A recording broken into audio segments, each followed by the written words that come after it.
और चलिए रुक करते खबरों का। सबसे पहले खबर राजधानी रायपुर से, जहां शंकराचार्य अविमुक्तेश्वरानंद महाराज पहुंचे हैं। बांग्लादेश में हिंदुओं पर हो रहे अत्याचार का विरोध करने के लिए शंकराचार्य यहां पहुंचे हैं। शंकराचार्य अविमुक्तेश्वरानंद महाराज का बयान भी इसे लेकर सामने आया।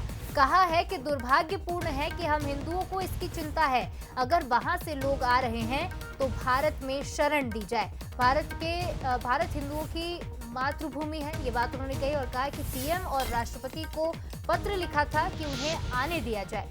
तो बांग्लादेश में लगातार हिंदुओं पर अत्याचार हो रहा है और तख्ता पलट होने के बाद से ही स्थितियां हिंदुओं के लिए खासा अच्छी नहीं नजर आ रही। लगातार उन पर हमले हो रहे हैं, उन्हें परेशान किया जा रहा है, उन पर अत्याचार हो रहा है। इसे लेकर अब भारत में भी विरोध के सुर उठने लगे हैं। शंकराचार्य अविमुक्तेश्वरानंद ने रायपुर पहुंचकर इसे लेकर क्या कुछ कहा, आपको सुनवाते हैं।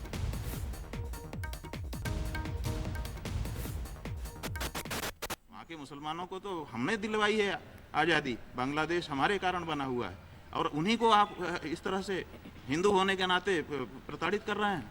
इस बात के लिए सरकार के पास बहुत सारे रास्ते हैं। सरकार को कड़ा निर्णय लेना चाहिए, और कुछ नहीं अगर का है तो हमारे देश में बहुत सारे बांग्लादेशी बसे हुए हैं, हम एक एक को निकाल करके बाहर करेंगे। अभी एक कह दें कि आप हमारे 1.5 करोड़ सनातन धर्मी हिंदुओं को भारत भेजिए, हम 1.5 करोड़ बांग्लादेशियों को आपके देश में भेजने को तैयार है। एक के बदले एक शुरू कर दो।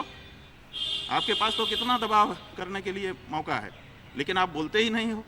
आश्चर्य होता है। और वहाँ पर माताएं बहनें प्रताड़ित हो रही हैं। बंधुओं, सबसे पहली ज़रूरत है जो चिन्मय दास प्रभु वहाँ पर बंदी बना लिए गए हैं, उनको वकील उपलब्ध कराना।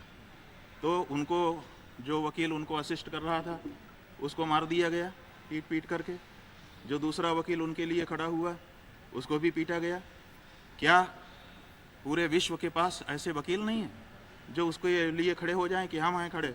आजकल तो ऑनलाइन सुनवाई हो जाती है। तो हम लोग ये मांग करते हैं कि सबसे पहले जमानत की सुनवाई के लिए चिन्मय प्रभु को भारत वकील मुहैया कराए।